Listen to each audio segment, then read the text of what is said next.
Assalamualaikum.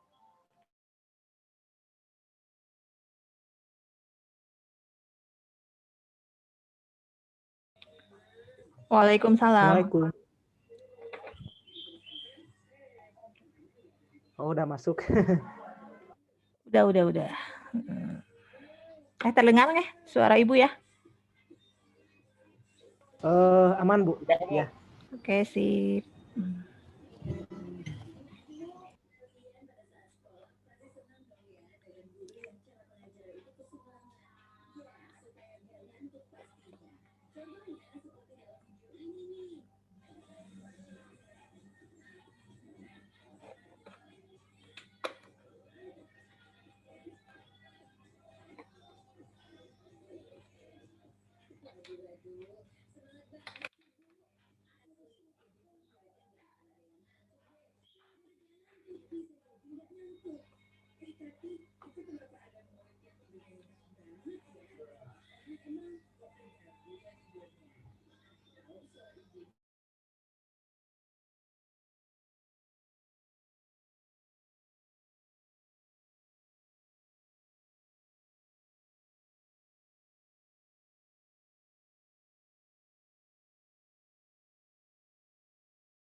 Assalamualaikum warahmatullahi wabarakatuh semuanya. Waalaikumsalam warahmatullahi wabarakatuh. Waalaikumsalam warahmatullahi wabarakatuh. Apa kabar nih semua? Alhamdulillah, Bu, baik. Alhamdulillah. Baik. Ibu sehat? Gimana, Ibu? Alhamdulillah sehat. Gimana, Bu? Udah sehat. sehat? Biasa kalau anemianya kambuh. Anemianya kan kambuhan, jadi kalau misalnya nggak ditransfusi darah juga udah alhamdulillah gitu. Oh, golongan darahnya apa, Bu? B. Oh, B. Alhamdulillah beda. Mana nih videonya nih? Coba aktifin yang bisa aktifin. Gelap, Bu, saya, Bu, on-cam gelap, nih. Bu. Tuh. Gelapnya memang bawaan lahir. Dari webcamnya, Bu. Kang Mari, orang Kang Mari. Kirain dari bawaan lahir gelap. Emang bawaan lahir mah sawo lah, Bu. Lagi di luar, Bu. Maaf. Oh, Oke. Tapi bagus tuh kayak di hutan. Iya, Bu, hutan belantara, Bu. Musim. Lagi di mana? Mari lagi gabut. Lagi di Tasik, Bu. Jalan-jalan. Mana nih udah pada mandi belum? Biasanya hari Jumat cowok mah mandinya Udah pas mau dong, Jumatan. udah mungkin dong. ya. Udah dong. Iya, tuh mainnya keluar. Tapi kayak yang belum mandi, Kang. Wah, si Kang Mari tengah ajak, oi. Atuh dah lamanya tadi mah wae bosan. Bosan keluar. Dokumentasi dulu lah buat PJJ. Dokumentasi pertama begitu mulai dan setelah kuliah. Jadi 2 kali. Biar ada buktinya gitu kalau misalnya kuliah ya. Oh, ada bukti. Sekadar ada bukti. Mana tuh yang ganteng, yang cantik. Ayo Say, on cam. Dikri baru bangun, tah. Asik. Kalau manggil Say itu harus di ini ya. Tuh, kalau dipanggil Say mah tuh udah pada ngebuka semua kameranya. Ilham udah mandi, Ilham. Jangan tekan sekolah aja. Mandi, Ham. Mandi, Ham. Di rumah aja. Di bumi ngajar lagi.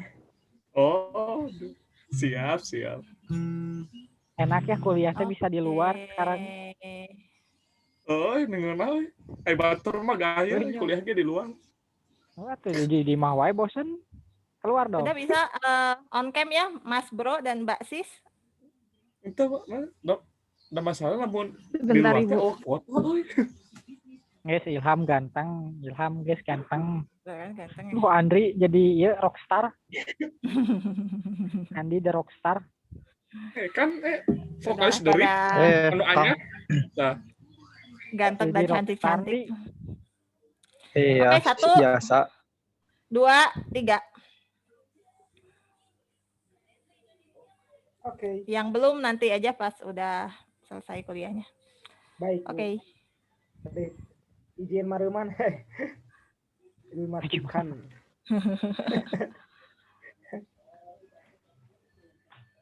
Mereka tinggalnya juga di hutan.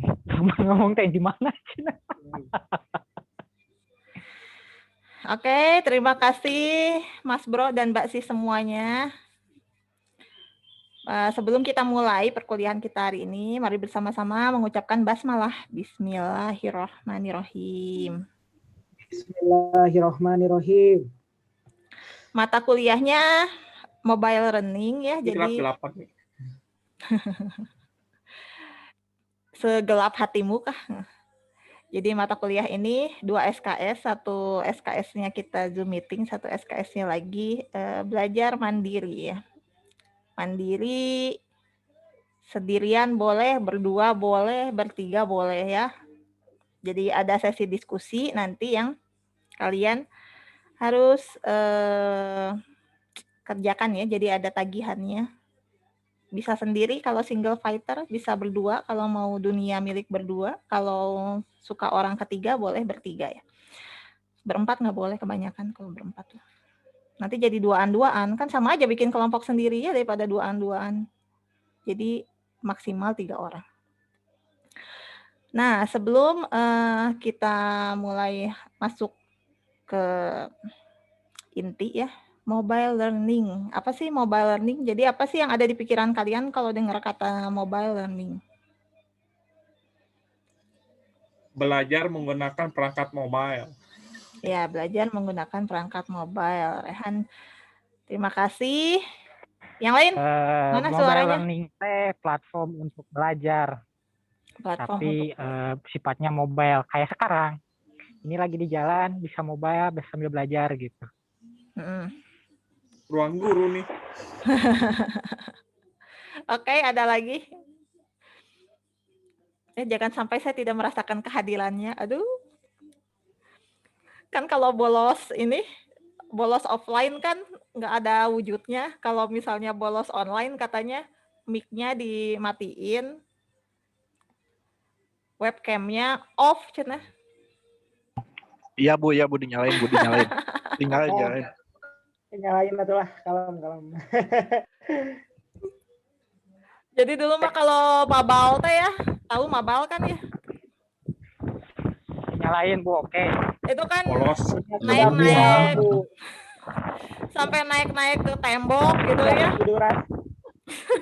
Ini lagi mabal Bu, ini mabal tuh. Di Sekarang jalan. mah Mabal. semuanya di off. Mabal tuh Bu, lagi di Soalnya jalan. kalau misalnya dengerin siaran ulangnya, nanti numpuk. Ini 50 menit. Nanti mau ditonton cina malam-malam. Gak taunya teh malam-malam teh Nggak ada mungkin. ada Nggak anime masuk. terbaru. Jadi nggak ditonton. Satu cina 50 menit. Minggu depannya lagi kelewat lagi 50 menit. Lama-lama 5 jam kan. Kayak drakor.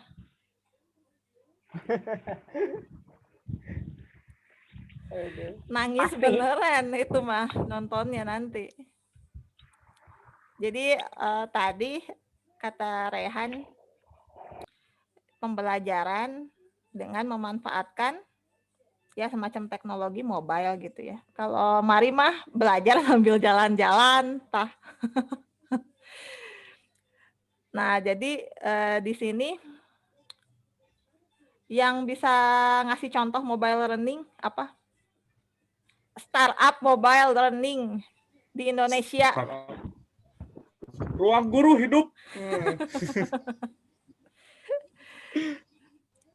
Ruang guru, Ruang terus guru. apa lagi? Yang Bu Ayla. Yang Bu Ayla teh apa? Konstrak. Unity. Itu Apa yang game engine ya. bukan Ibu, yang Bu Ayla itu yang Bu Ayla Vidya kembangin. Vidya Rosa itu monitoring ya. Namanya kurang evaluasi. greget Evaluasi dan monitoring. Apa tuh dikasih namanya? Itu teh singkatan kalau nggak salah. Yang greget mas si kadu ya namanya ya. Greget pisan si kadu. Gitu. Oh, ingat aduh kadu gitu. Aduh. Kalau saya jadi ingat ini yang di Shiva itu ada inspektur. Kalau dengar kata si kadu. Inspektur Ladu ya itu mah ya. Inspektur Ladu Desing. Nah, contohnya tadi ada ruang guru, ada juga ini kompetitor saya waktu INA IKTA 2013, ada Marble itu Eduka Studio ya. Kita kepoin sebentar Eduka Studio.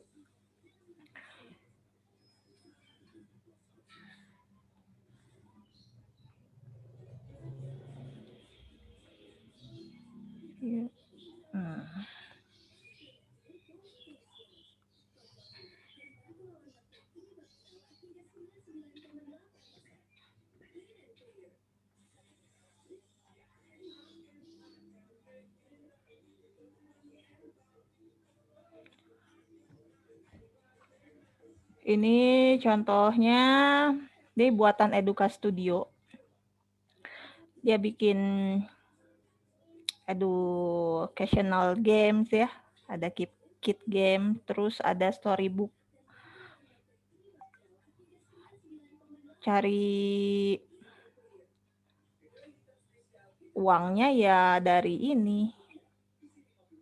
Dari kalau upgrade ya, upgrade konten gitu, nggak mau konten yang biasa-biasa aja. Nah, kalau misalnya kita ini ngarahnya ke anaknya atau kemananya nih selain ke anaknya?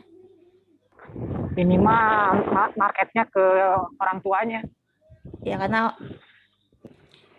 jadi kombinasi ya. Anaknya suka, orang Tapi tuanya sebenarnya Bu, suka. kebanyakan itu yang saya rasa pasti arahnya itu ke orang tuanya, kayak misalkan iklan-iklan uang guru aja kita ambil contohnya loh, iklan uang guru Ya. itu dia tuh membuat iklan tuh bukan buat anak tapi buat orang tua. Karena Nanti juga lama-lama si orang tua tuh bakal nyuruh ke anaknya, ya udah ikutan uang guru weh. Gitu. dan yang utama apa? Yang ngeluarin uang itu Orang tua. orang tuanya. Ya, Dompet. arahkan di mana dompetnya mengeluarkan uang kan. Kalau kalian kan ngerengek-ngerengek beliin itu ke orang tua kalian. Nggak ada uangnya. Kan apalah ya, nasib. Ya udah Bu, saya mau bunuh diri. Kalau misalnya udah ngarah ke orang tuanya, kadang anaknya juga belum banget suka gitu. Terus anak bilang, ini belajar nih kamu nih. Ini lucu banget nih, belajar nih pakai marble gitu kan. Orang tuanya udah kegayat kan, karena kayak menarik ya, padahal mungkin aja ada yang orang tua masa kanak-kanaknya kurang bahagia, ada gamenya gitu ya, dia suka, ternyata pas lihat anaknya bengong gitu. Tapi kan kalau orang tuanya udah suka, ini ya mau dipremiumin, upgrade gitu kan. Wah, jadi duit itu lagi. pasarnya ya, ke orang tua kan, ke anak. Apalah, soalnya ini ngarah di bawah 8 tahun gitu, anak 8 tahun ke bawah gitu. Bisa payment? Enggak ya.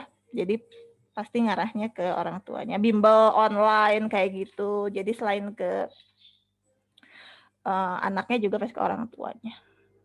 Kalau di bidang digital ya, universitas aja sebenarnya ngarah ke orang tua ya nggak?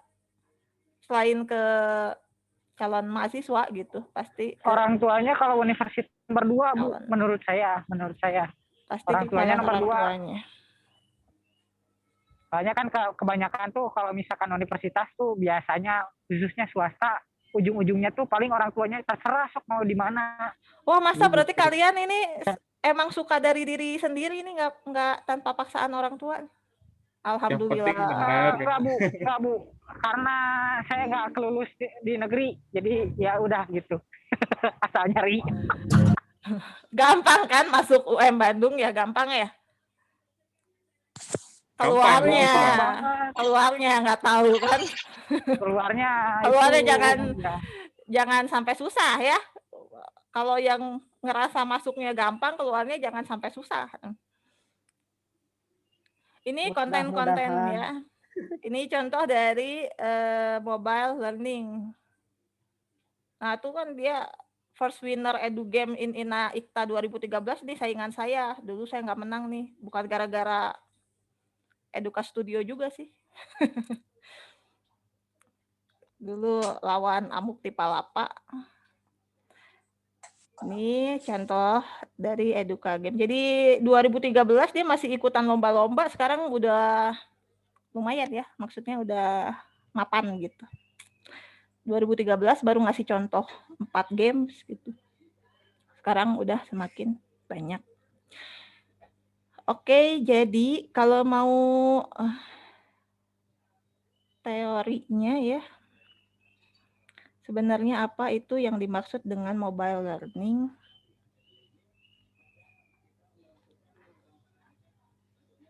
Kita lihat dulu.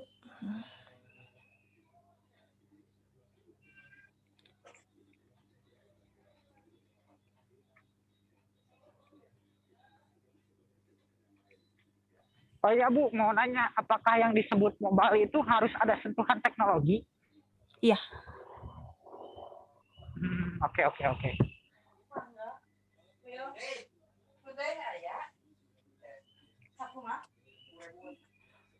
Kalau di definisinya iya, nanti yang kita bahas. Kelihatan nggak? Sudah tampil belum ya presentasinya?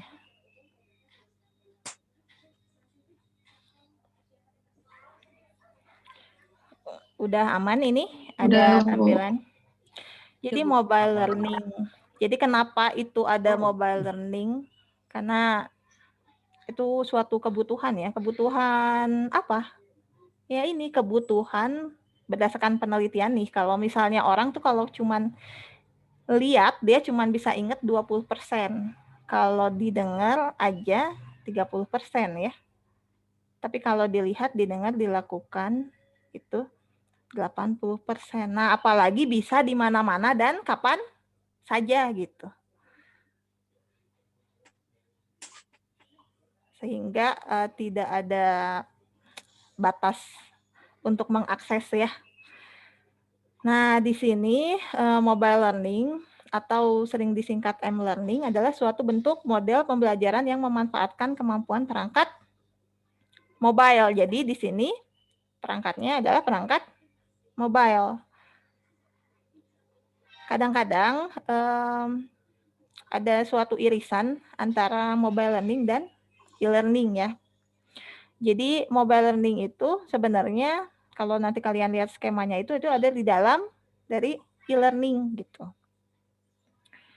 Ada konten multimedia dan komunikasi dengan siswa lain. Nah, kalau di mata kuliah ini kita batasin saja dengan konten multimedianya ya. Konten multimedia kita batasin lagi karena namanya mobile learning. Multimedia bisa diakses di mana saja, kapan saja, tapi yang mengandung nilai edukasi gitu. Muhammadiyah kan banyak banget ya aum dari sekolahnya ya, sekolah dari TK, SD, SMP, SMA, SMK gitu, sudah bergerak di bidang pendidikan dari sejak dulu kala gitu. Nah, ada baiknya kalian ikut berkontribusi gitu dalam mengembangkan suatu konten mobile yang berisi kontennya itu pendidikan.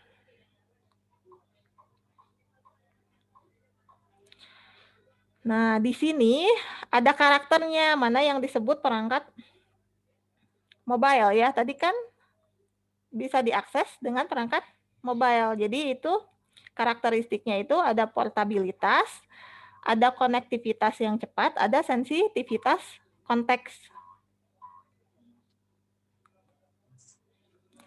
Sehingga ada 4 jenis pendekatan pembelajaran yang bisa didukung oleh perangkat mobile ini berdasarkan fitur-fitur dari M-learning tadi. Ada pembelajaran individual, ada pembelajaran jarak jauh, ada pembelajaran kolaboratif, dan ada pembelajaran informal. Yang satu, yang kedua, pembelajaran jarak jauh, pembelajaran kolaboratif, dan pembelajaran informal. Fungsinya ada 3, ada sebagai suplemen, ada sebagai pelengkap, dan ada sebagai pengganti atau substitusi. Nah, ini yang tadi sempat disinggung. Jadi, M-learning ini adalah bagian dari e-learning ya. Oke, sekarang coba bersuara tentang kelebihan dan kelemahan mobile learning. Kalau tadi kayaknya kok bagus-bagusnya aja, emang ada kelemahannya? Banyak juga kelemahannya. Oke, salah 2-nya, salah 3-nya, salah 4-nya?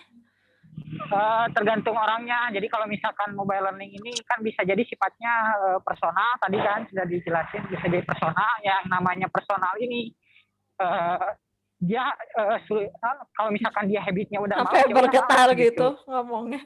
Oh iya, lagi di jalan Bu.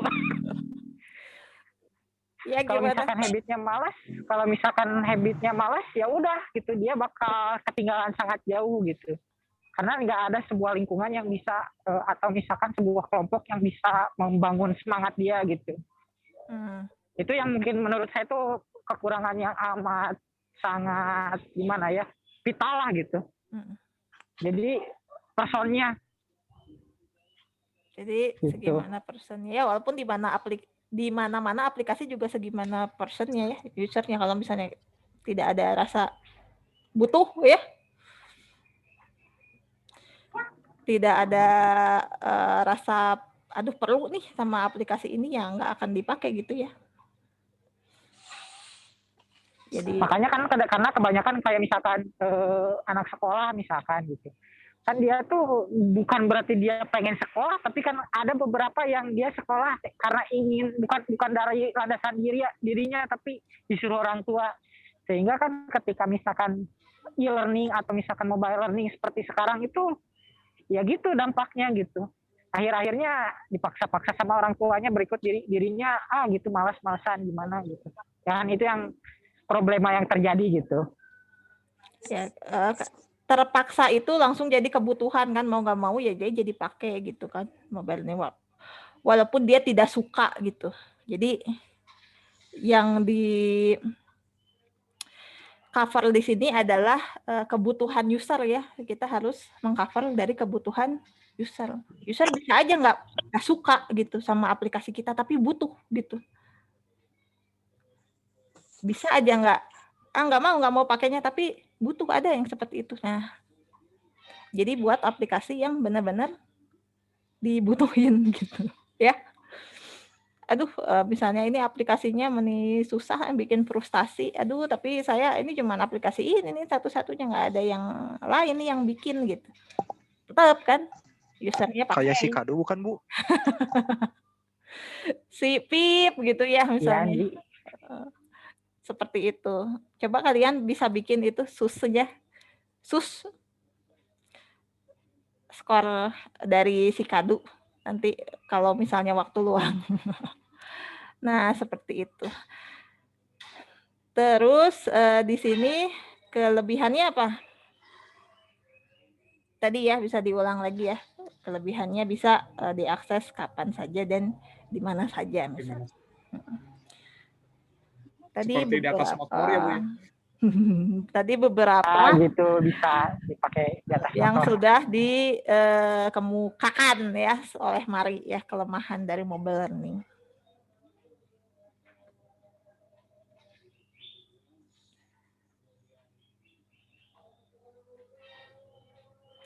Mungkin ada lagi yang mau menambahkan? Saya Bu mau menambahkan kelemahannya boleh. Ya boleh. Kalau mobile learning itu banyak gangguannya dalam artian dari segi apa ya? Yang membuat kita direction gitu Bu. Biaya. Iya. Mungkin kata Ibu tadi, kalau misalkan aplikasinya kurang menarik, kita bakal ke direct ke aplikasi yang lebih menarik, maksudnya entah itu Instagram, WhatsApp, ataupun website streaming nonton gitu Bu. Kayak gitu sih. Oke, Rehan nih kayaknya ada mau lagi nih nambahin nih.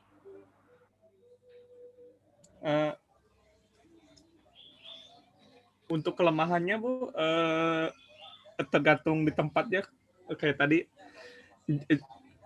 jaringannya bisa tiba-tiba hilang, kemudian kuotanya tidak mencukupi, terus kan harus terus nambah biaya kalau pakai kuota kan. Nah, paling gitu Bu kelemahannya. Iya, jadi dan jarang gitu yang mobile learning yang offline. Nggak ada. Kecuali di-download dulu ya aplikasinya. Ya Bu, kecuali kalau di-download dulu. Kecuali kalau di-download dulu. Jadi kapan saja di mana sajanya juga masih terbatas ya, nggak kalau misalnya kita bilang ya bisa di mana aja, tapi kan di mana ajanya tuh user yang punya kuota ya, user yang terjangkau dengan koneksi internet yang baik gitu kan. Lalu sebenarnya Bu, kalau itu tuh puntennya nambahin. Sebenarnya kalau itu tuh sebenarnya udah ada teknologinya juga sih, sebenarnya bukan teknologi ya, fiturnya juga sih.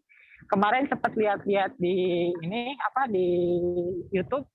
Jadi ada sebuah sekolah di daerah Jawa, saya lupa lagi di daerah mana. Jadi dia itu sistemnya store video pembelajaran dan ini PDF gitu. Jadi misalkan dalam seminggu sekali itu si siswa itu datang ke sekolah bawa memory card atau bawa flash disk.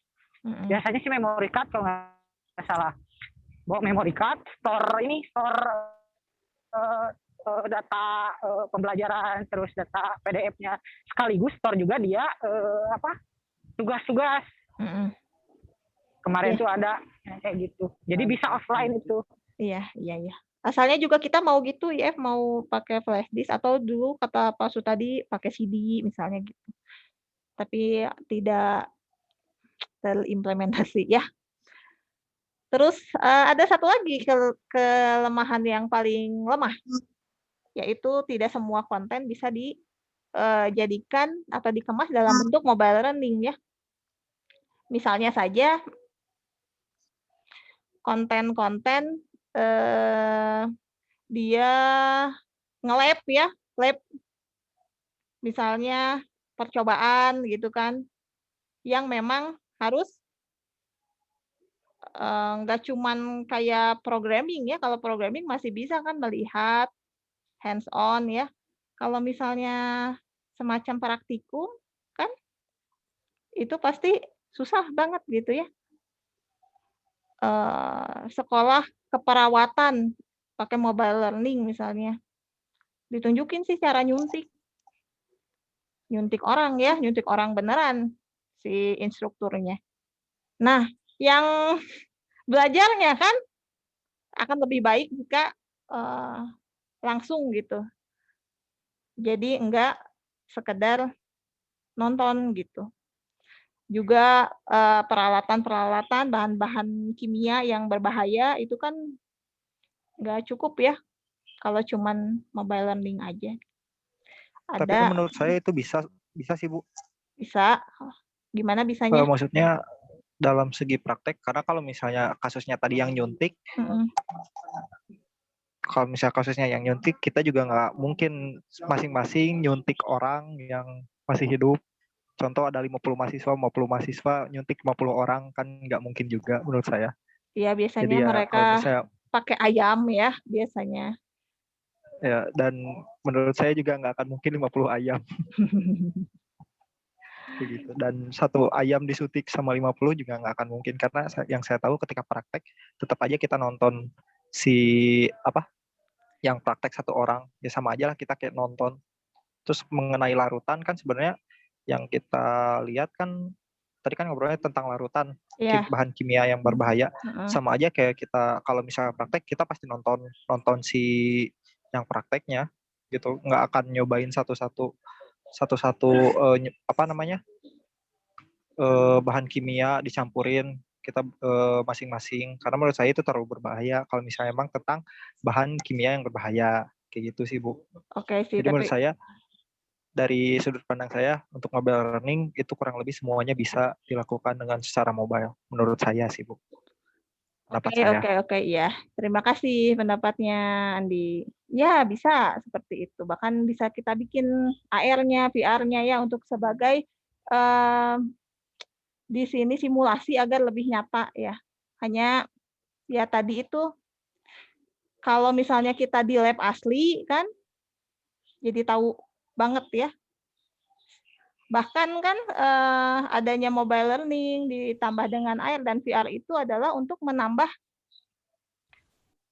real ya, menambah kesan nyata gitu kan dari sebuah misalnya pembelajaran gitu. Misalnya mau memadamkan api, apinya emang kelihatan beneran gitu, dipadamin, simulasiin bisa gitu. Mau operasi tanpa membahayakan orang lain gitu kan, bisa mengoperasi dengan bantuan VR atau AR gitu.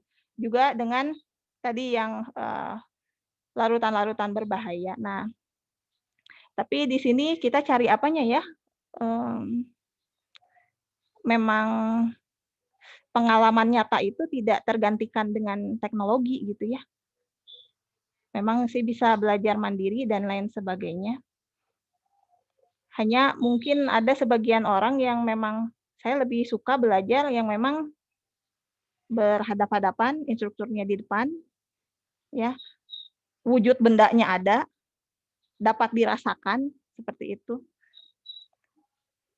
Yang di sini tidak cuma nonton doang gitu. Makanya sampai sekarang masih